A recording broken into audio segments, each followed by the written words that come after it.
Just like the Equitel line and the Eazzy app, the new Equity mobile app does not seem to be headed for glory. In this video, we will be reviewing the new Equity mobile app to analyze how handy it is as a platform to interact with the bank and its usefulness as a business tool.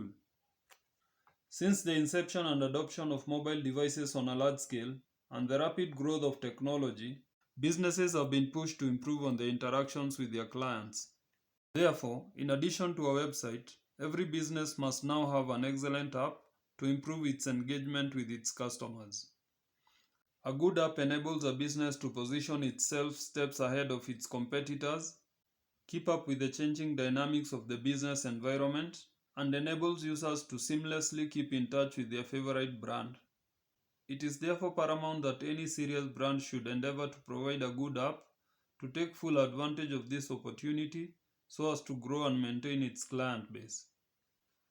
With over 4.2 million apps on both Google Play and App Store, competition is so high that for an app to stand out and drive value to a business, it has to beat the true test of quality, failure to which it is destined to lose the digitization race. According to the latest research in the US, the average adult now spends about 3 to 4 hours every day on the phone, and with the future of money shifting from banking halls and ATMs to the internet in form of electronic cash or tokens, it is inevitable for businesses to adapt to these changes urgently and calculatively. Since the app was released, it has received about 100,000 downloads in a very short period of time. This shows how important it is as a tool to enhance growth and take the company to the next level. The whole idea behind the app is superb, since the previous Eazzy banking app failed to live up to expectations and consumers needed change. That's why users have been so excited about the new app, since it purports to solve a problem that has greatly affected users without any reprieve from the bank or its developers. The app has an excellent user interface that is welcoming, a major improvement from the Eazzy app, though it would help to have a real image representing the connection between the bank and its target demographic. This helps to create a sense of partnership or belonging to clients who seem to perceive the bank as being part of society through which they are linked via the app. Unlike the monstrous institution we got used to, since you could not even talk on phone or even drop a coin in a banking hall. The app is available in 6 countries as indicated in the description below, and it is less bulky than the previous one with only 11 GB instead of 20 GB for the Eazzy banking app. Its main functions are banking transactions, credit management, cash transfers between banks and other wallets, cash transfers between banks locally and internationally, buying airtime and other utilities, as well as paying bills. The main feature is the introduction of an interoperable service dubbed as One Equity Till Number that allows businesses to receive payments through a single till number without having to subscribe for multiple tills.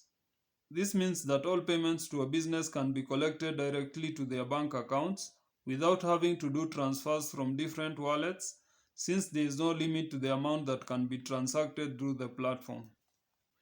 This is the most beneficial feature of the new app, since it has numerous advantages that cannot be overlooked.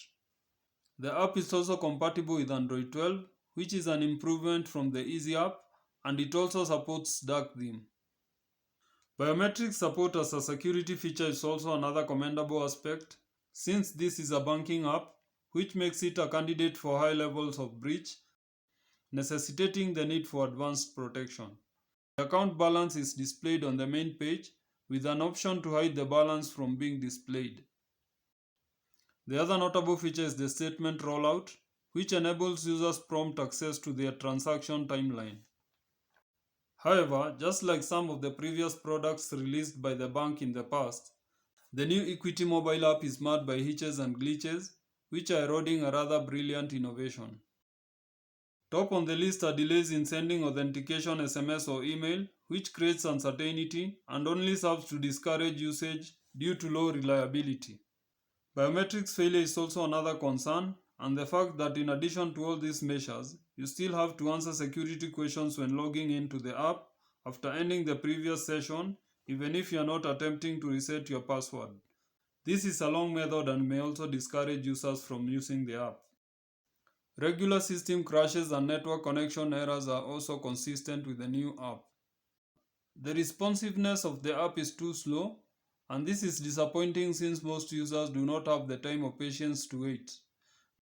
Navigation is also a problem, since some content which should be part of the menu items may not be readily available. A good example being the failure of the contacts importation feature, which in most cases does not work.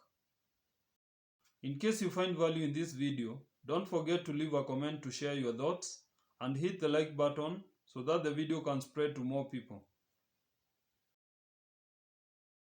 Generally, the brand should do some work on the app to make it more user-friendly by improving on these shortcomings to encourage more reliability, provide a seamless onboarding process, and a flawless user experience.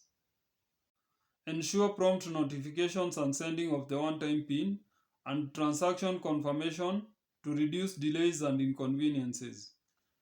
Improve customer support by responding to queries promptly and addressing technical hitches in good time.